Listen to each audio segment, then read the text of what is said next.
വളരെ സങ്കടകരമായ ഒരു കാര്യമാണ് നടന്നിട്ടുള്ളത്. പ്രത്യേകിച്ച് ഈ നാട്ടിലുള്ളവരെ സംബന്ധിച്ചിടത്തോളം അഷറഫ് ആരായിരുന്നു എന്നുള്ളത് അറിയുന്നുണ്ടാവുമെന്ന് ഞാൻ വിചാരിക്കുന്നു. ശരിക്കു പറഞ്ഞാല് അങ്ങേയറ്റം ദീനി വിശ്വാസിയായിട്ടുള്ള ഒരാള്. ഞാൻ ഉപ്പോടും ഉമ്മോടൊക്കെ സംസാരിച്ചപ്പോൾ മനസ്സിലാക്കാനായത്, ശരിക്കും പറഞ്ഞാൽ ഒരു മാലാഖ പോലെയുള്ള ഒരു മനുഷ്യൻ. മരണത്തിന് ശേഷമാണ് യഥാർത്ഥ ജീവിതം എന്ന് ഉള്ള ഒരു വിശ്വാസത്തിന്റെ മുകളില് ഭക്ഷണം, വിശപ്പ് മാറാൻ മാത്രം ഭക്ഷണം കഴിക്കുക, അതുപോലെ നിലത്ത് കിടന്നുറങ്ങുക, ആർഭാടങ്ങളൊന്നും ജീവിതത്തിൽ പാടില്ല എന്ന് വിചാരിച്ചുകൊണ്ട്, അതുപോലെ അവനവനെ കൊണ്ട് കഴിയുന്ന സഹായങ്ങൾ, പരമാവധി സഹായങ്ങൾ മറ്റുള്ളവർക്ക് ചെയ്തു കൊടുക്കുക, അങ്ങനെ അതുപോലെ പള്ളിയിൽ കിടന്നുറങ്ങുക, അങ്ങനെയുള്ള ഒരുപാട് നന്മകൾ മാത്രമുള്ള ഒരു മനുഷ്യനായിരുന്നു അഷറഫ്. അല്ലാതെ അദ്ദേഹത്തിന്റെ മാനസിക അസ്വാസ്ഥ്യം എന്ന് പറയുന്നത് വേറെ ഏതെങ്കിലും രീതിയിലുള്ള ഒന്നായിരുന്നില്ല. ഇവിടെ ഉള്ളവർക്കൊക്കെ അറിയുണ്ടാവും, കോട്ടക്കലുള്ള ഒരു ഷോപ്പില് അദ്ദേഹം ജോലി ചെയ്തിരുന്നു. മരിക്കുന്നതിന് 3 മാസം മുമ്പ് വരെ അവിടെ അദ്ദേഹം ഉണ്ടായിട്ടുണ്ട്. പിന്നെ ഈ ഷോപ്പിൽ നിന്ന് പോകുന്ന സമയത്ത് അദ്ദേഹത്തിന് ഏറ്റവും ഇഷ്ടപ്പെട്ട സ്ഥലം മംഗലാപുരമായിരുന്നു.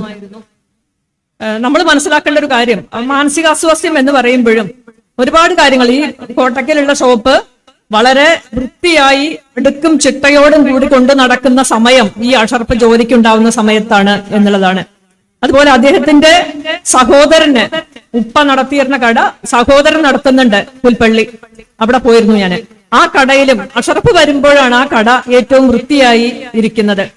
അതുപോലെ വീട്ടിലെത്തുമ്പോ ഉമ്മയുടെ കൂടെ നടന്നുകൊണ്ട് വീട്ടിലെ കാര്യങ്ങളിൽ, അടുക്കള കാര്യങ്ങളിലടക്കം ഉമ്മയുടെ കൂടെ നിന്ന് സഹായിച്ചിരുന്ന ഒരു കുട്ടിയാണ്. എല്ലാ നിലയ്ക്കും ഇപ്പൊ കുട്ടികൾ, ഉമ്മ പറഞ്ഞൊരു കാര്യം എന്താ വെച്ചാൽ, കുട്ടികൾ ഏതാണ്ട് പള്ളിയിൽ പോവേണ്ടുന്ന സമയത്ത് കുട്ടികൾ ആരെങ്കിലും വിരുന്നുകാരായിട്ടുള്ള കുട്ടികളോ അല്ലെങ്കിൽ അടുത്തുള്ള കുട്ടികളോ ഒക്കെ വെറുതെ നടക്കുന്ന കണ്ടാൽ എന്താടാ പള്ളി പോവാനായില്ലേ എന്ന് ചോദിക്കാം. ശരിക്കും പറഞ്ഞാൽ അങ്ങേയറ്റത്തെ ഒരു വിശ്വാസത്തിന്റെ ഭാഗമായിട്ടുള്ള ഒരു മാനസിക പ്രശ്നം മാത്രമാണ് ആ കുട്ടിക്ക് ഉണ്ടായിരുന്നത് സത്യത്തില്. അല്ലാതെ ഒരു മാനസിക വേറെ രീതിയിലുള്ള പ്രശ്നങ്ങളൊന്നും ഉണ്ടായിരുന്നില്ല. പിന്നെ മംഗലാപുരത്തോടെ ഒരു പ്രത്യേക ഇഷ്ട കുട്ടിക്ക് ഉണ്ടായിരുന്നു. അങ്ങനെയാണ് അയാൾ അവിടെ പോയി കൂടുന്നത്. ഞാൻ പറഞ്ഞു വന്ന മറ്റൊന്നുമല്ല, വളരെ നിഷ്കളങ്കനായ അല്ലെങ്കിൽ നന്മകൾ മാത്രം കൈമുതലായിട്ടുള്ള ഒരു കുട്ടി. ഒരു തോന്നൽ ആ കുട്ടി വെച്ചാൽ തലയിൽ എപ്പോഴും തുണി ഇടണം എന്നുള്ളൊരു തോന്നല് അഷറഫിന് ഉണ്ടായിരുന്നു. തലയിൽ എപ്പോഴും തുണി ഇടും, അതൊരു കർച്ചീഫോ തൊപ്പിയോ എന്താണെങ്കിലും വേണ്ടില്ല. അതുപോലെ അവന് താടി ഉണ്ടായിരുന്നു, ഇവിടെ നിസ്കാര തഴമ്പ് ഉണ്ടായിരുന്നു. അപ്പൊ തുണി അഴിക്കേണ്ട കാര്യമൊന്നുമില്ല. അതിന് മുമ്പ് തന്നെ ഈ കുട്ടിയെ, ഈ മനുഷ്യനെ, അഷറഫിനെ കാഴ്ചയിൽ തന്നെ മുസ്ലിം ആണ് എന്നുള്ളൊരു തിരിച്ചറിവിന്റെ ഭാഗമായിട്ട് തന്നെയാണ് ഉപദ്രവിക്കുന്നത്.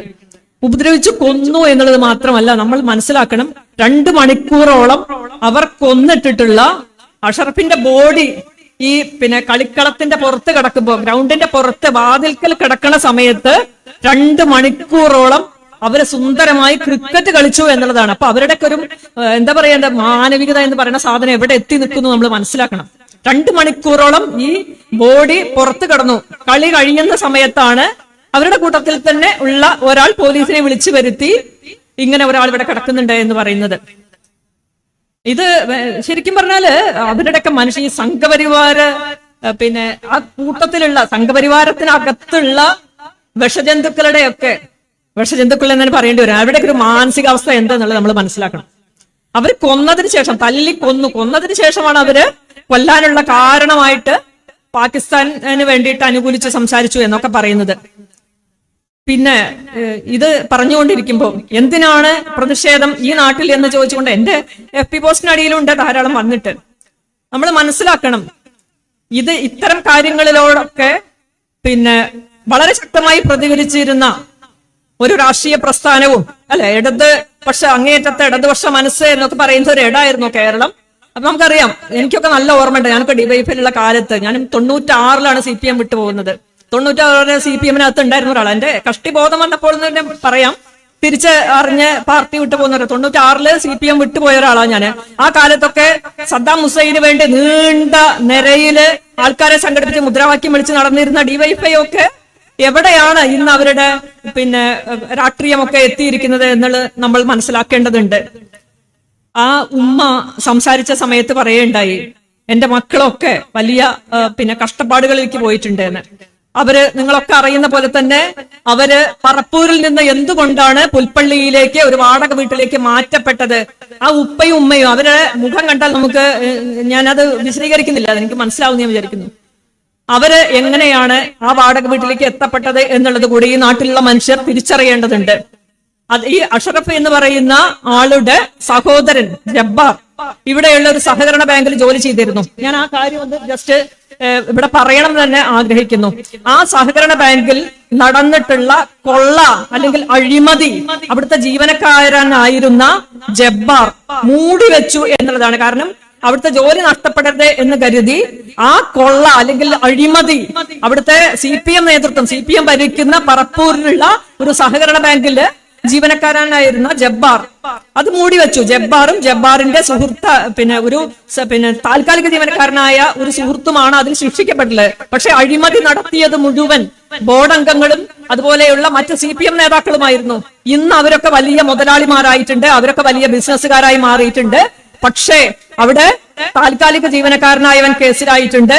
അതുപോലെ 7 വർഷത്തോളം ജോലി ചെയ്തിട്ടുള്ള ജബ്ബാറിന്റെ വീട് ഇന്ന് പണയത്തിലാണ്, അല്ലെങ്കിൽ അതൊക്കെ ജപ്തിക്ക് വിധേയമാക്കപ്പെട്ടിട്ടുണ്ട്. ജബ്ബാറിന്റെ കുടുംബം ഈ നാട്ടിലെ വലിയ കടക്കാരായി പുൽപ്പള്ളിയിലേക്ക് പൂർണ്ണമായിട്ടും മാറ്റപ്പെട്ടിട്ടുണ്ട്. അതാണ് സ്വന്തം ബോഡി ഇവിടെ കൊണ്ടുവന്ന സമയത്ത് ഇറക്കി വെക്കാൻ, അഷറഫിന്റെ ബോഡിന്ന് ഇറക്കി വെക്കാൻ അവർക്കൊരു വീടില്ലാതെ പോയത്, ഈ പറപ്പൂരുകാരനായ അഷറഫിന്റെ ബോഡി ഇറക്കി വെക്കാൻ വീടില്ലാതെ പോയത് നമ്മൾ മനസ്സിലാക്കണം. ആ ബാങ്ക് ഭരിക്കുന്ന CPM എന്ന് പറയുന്ന പാർട്ടിയുടെ നേതൃത്വങ്ങൾ അഴിമതി നടത്തിയതിന്റെ പേരില് ഇവരുടെ വീട് അതിന് കടപ്പെട്ടിട്ടുള്ള ആണ് എന്നുള്ളത് നമ്മൾ മനസ്സിലാക്കണം. അത് അത്തരം കാര്യങ്ങൾ ഈ നാട്ടുകാർക്ക് അറിയോ എന്നറിയില്ല, നമ്മളത് തിരിച്ചറിയേണ്ടതുണ്ട്. ആ കേസ് ഇപ്പോഴും നടക്കുകയാണ്. ഈ ഇവരുടെ ഉപ്പ, അഷറഫിന്റെ ഉപ്പ ആദ്യം തന്നെ ഇവിടെ നിന്ന് പറപ്പൂരിൽ നിന്ന് പുൽപ്പള്ളിയില് ഒരു കച്ചവടമൊക്കെ ആയിട്ട് പോകുന്നുണ്ട്. 9ാം ക്ലാസ് പഠിക്കുന്ന സമയത്താണ് ഈ അഷറഫിനെ അദ്ദേഹം കൂടെ കൂട്ടുകയും അവിടെ കൊണ്ടുപോയി പഠനത്തിന് ഒക്കെ ആക്കുന്നത്. പിന്നെ നന്നായി പഠിച്ചിരുന്ന, നല്ല വൃത്തിയിൽ എഴുതിയിരുന്ന, നല്ല ഹാൻഡ് റൈറ്റിംഗുള്ള മത്സരങ്ങൾക്ക് സമ്മാനം കിട്ടിയിരുന്ന ഒരു കുട്ടിയായിരുന്നു അഷറഫ്. പക്ഷെ എന്തോ കാരണങ്ങളാൽ 9ാം ക്ലാസ്സിന് ശേഷം അവന് വൃത്തിയായിട്ട് പഠിക്കാൻ പറ്റുന്നില്ല. അങ്ങനെ പഠനത്തിൽ പുറകിലാവുകയും ഒക്കെ ചെയ്തു. എങ്കിലും പിന്നീട് നമുക്കറിയാം അദ്ദേഹം ഗൾഫിൽ പോകുന്നുണ്ട്. ഗൾഫില് ഞാൻ മനസ്സിലാക്കിയെടുത്തോളം ക്രെയിന് ഡ്രൈവർ പണി അതൊക്കെ പഠിച്ച് ക്രെയിൻ എങ്ങനെ ചെയ്യും, ഓപ്പറേറ്റ് ചെയ്യും എന്നുള്ളതൊക്കെ പഠിച്ചിട്ട് അതിനുശേഷം അദ്ദേഹം ഗൾഫിൽ പോകുന്നുണ്ട്. ഗൾഫിൽ പോയിട്ടും അദ്ദേഹത്തിന് ഇഷ്ടമല്ലാത്ത ചെറിയ കാര്യങ്ങൾ തോന്നുന്ന സമയത്ത് ആ സ്ഥലത്ത് നിന്ന് ഇറങ്ങി പോകുന്ന ഒരു സ്വഭാവമുണ്ട്. അതാണ് ആകെ ഉള്ള അഷറഫിന്റെ ഒരു പ്രശ്നം. അല്ലാതെ അഷറഫ് ഒരു മനുഷ്യനെ ലോകത്ത് ദ്രോഹിച്ചിട്ടുണ്ടാവില്ല. അവനവനെ കൊണ്ടാവുന്ന സഹായങ്ങൾ ഞാൻ മനസ്സിലാക്കിയത് എന്താ വെച്ചാൽ ഈ കോയമ്പത്തൂരിൽ നിന്നൊക്കെയുള്ള ഇവിടുത്തെ കോട്ടക്കിലുള്ള പല ബിസിനസ്സുകാർക്കും പല സഹായങ്ങളും ചെയ്തു കൊടുക്കുന്ന ഒരാളാണ് അഷറഫ്. കോയമ്പത്തൂരൊക്കെ ധാരാളം പിടിപാടുള്ള ഒരാളായിരുന്നു അഷറഫ്. നമ്മൾ വിചാരിക്കുന്ന പോലെ വെറുതെ കുപ്പി പെറുക്കി നടക്കുന്ന ഒരാളല്ല. ഈ കുപ്പി പെറുക്കി നടക്കുക എന്ന് പറയുമ്പോൾ അഷറഫിന്റെ ഉപ്പ പറഞ്ഞൊരു കാര്യം, കുപ്പികളിൽ മദ്യത്തിന്റെ കുപ്പി ഒരിക്കലും അദ്ദേഹം പെറുക്കില്ല. കാരണം മദ്യത്തിന്റെ കുപ്പി പെറുക്കി വിറ്റാൽ സാധാരണ രീതിയിൽ സാധനങ്ങൾ പെറുക്കി വിൽക്കുന്ന ആൾക്കാരൊക്കെ മദ്യത്തിന്റെ കുപ്പി എന്നല്ല ഏത് വിഷക്കുപ്പി ആയാലും എടുത്തിട്ട് വിൽക്കാൻ തയ്യാറാവും. പക്ഷെ അഷറഫ് അതുപോലും ചെയ്യുന്നത് തെറ്റായിട്ട് കണ്ടിരുന്നു. അപ്പൊ ഞാൻ പറഞ്ഞത് എന്താ വെച്ചാൽ അത്രയും അങ്ങനത്തെ ഒരു മനുഷ്യനെയാണ് വളരെ എന്താണ് പറയേണ്ടത്. അദ്ദേഹത്തിന്റെ ഈ ജബ്ബാർ എന്ന് പറയുന്ന അദ്ദേഹത്തിന്റെ സഹോദരൻ പറയുന്നത് അണലിയെ കൊല്ലണ പോലെ കൊന്നിട്ട് അവിടെ ഇട്ടിട്ട് അവര് വളരെ ഒരു മാനസിക സംഘർഷവും ഇല്ലാതെ 2 മണിക്കൂർ അവിടെ ക്രിക്കറ്റ് കളിച്ചു എന്നുള്ളതാണ്. നമുക്ക് ഇതൊന്നും എന്താണ് പറയേണ്ടത്, മനുഷ്യന് യോജിച്ച കാര്യങ്ങളോ അല്ലെങ്കിൽ മനുഷ്യർ ചെയ്യേണ്ട കാര്യങ്ങളോ ഒന്നും അല്ല.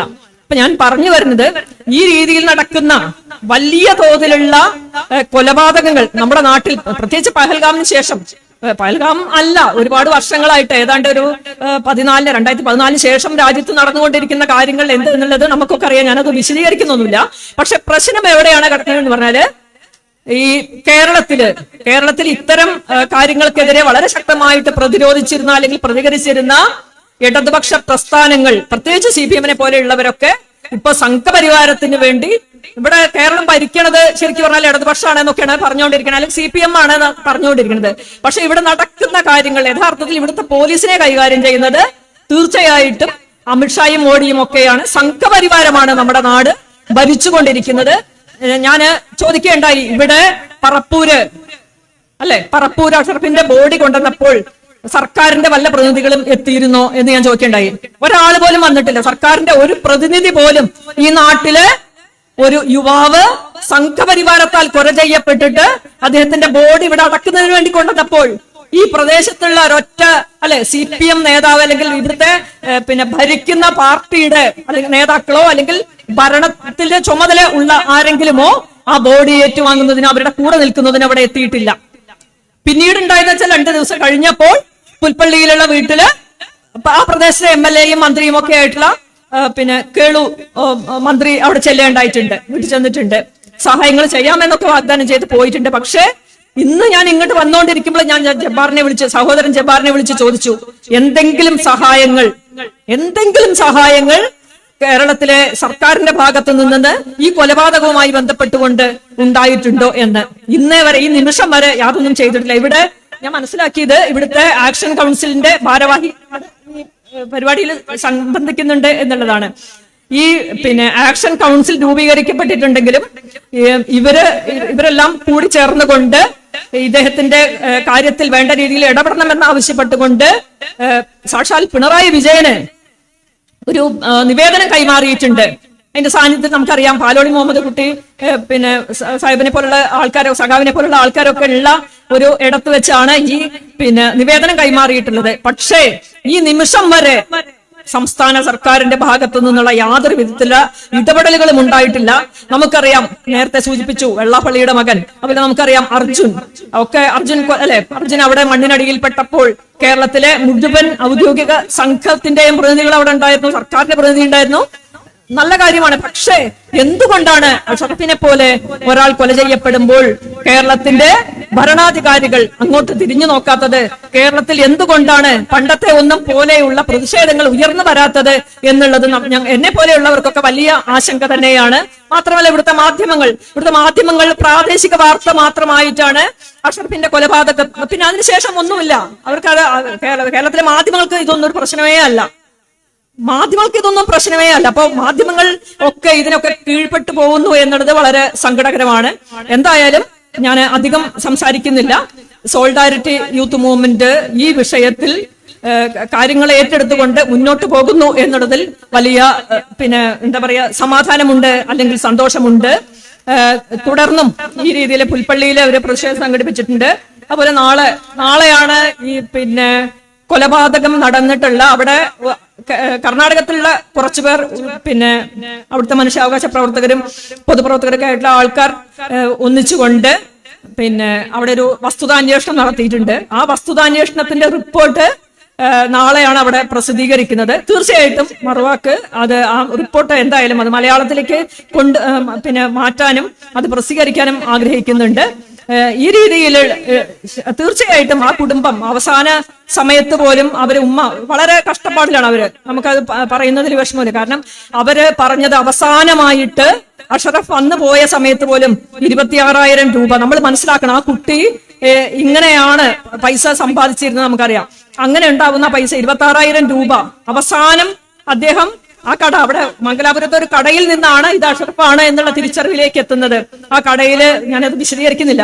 അപ്പൊ ആ ഷോപ്പിലുള്ളവര് ഈ കുട്ടിയെ, ഈ അഷറഫിനെ കുറിച്ച് പറയുന്നത് വളരെ നന്മകൾ മാത്രമുള്ള ഒരാളാണ്, അവന് യാതൊരു വിധത്തിലുള്ള മാനസിക പ്രശ്നങ്ങളും ഉണ്ടായിരുന്നില്ല എന്നാണ്. ആ കടക്കാർ ആ ഷോപ്പ് വഴിയാണ് പിന്നെ വിവരങ്ങളൊക്കെ അറിയുന്നത്. ആ ഷോപ്പ് ഉടമ പറഞ്ഞത് 26,000 രൂപയാണ് അവസാനമായിട്ട് അവന് കൊടുത്തത് എന്നാണ്. ആ 26,000 രൂപ ഒരു പൈസ പോലും ചെലവാക്കാതെ ഉമ്മയുടെ കയ്യിൽ ഏൽപ്പിച്ചിട്ടാണ് ദിവസങ്ങൾക്ക് മുമ്പ് അഷറഫ് വീട്ടിൽ നിന്ന് ഇറങ്ങി പോയിട്ടുള്ളത്. അവരെ സംബന്ധിച്ചോളം വളരെ എന്താന്ന് പറയേണ്ട, അവരെ സംബന്ധിച്ചോളം വളരെ ആശ്രയം കൂടിയായിരുന്നു ഈ കുട്ടി. നമ്മൾ വിചാരിക്കുന്ന പോലെയല്ല, ആ കുടുംബത്തിന് ഇന്നത്തെ സാഹചര്യത്തിൽ ആശ്രയം കൂടിയായിരുന്നു അഷറഫ്. തീർച്ചയായും ആ കുടുംബത്തിന് മതിയായ നീതി ലഭ്യമാക്കുകയും അതോടൊപ്പം മതിയായ നഷ്ടപരിഹാരം ലഭ്യമാക്കുകയും ചെയ്യുന്നതിന് വേണ്ടിയുള്ള പോരാട്ടത്തില് സോളിഡാരിറ്റി യൂത്ത് മൂവ്മെന്റ് മുന്നോട്ട് പോകുന്നതിൽ വലിയ സന്തോഷമുണ്ട്. എന്നെ കൊണ്ടാവുന്ന രീതിയിൽ, അതുപോലെ എന്റെ മാഗസിന് കൊണ്ടാവുന്ന രീതിയിലൊക്കെ ഇക്കാര്യങ്ങൾ കൂടെ നിൽക്കുമെന്ന് പറഞ്ഞുകൊണ്ട് ഈ നാട്ടിലെ നല്ലവരായ മനുഷ്യരോട് സ്നേഹം അറിയിച്ചുകൊണ്ട് ഈ പരിപാടി സംഘടിപ്പിച്ചതിന്, ഇവിടെ സംസാരിക്കുന്നതിന് അവസരം തന്നതിന് സോളിഡാരിറ്റി യൂത്ത് മൂവ്മെന്റിനോട് നന്ദി അറിയിച്ചുകൊണ്ട് ഞാൻ നിർത്തുന്നു.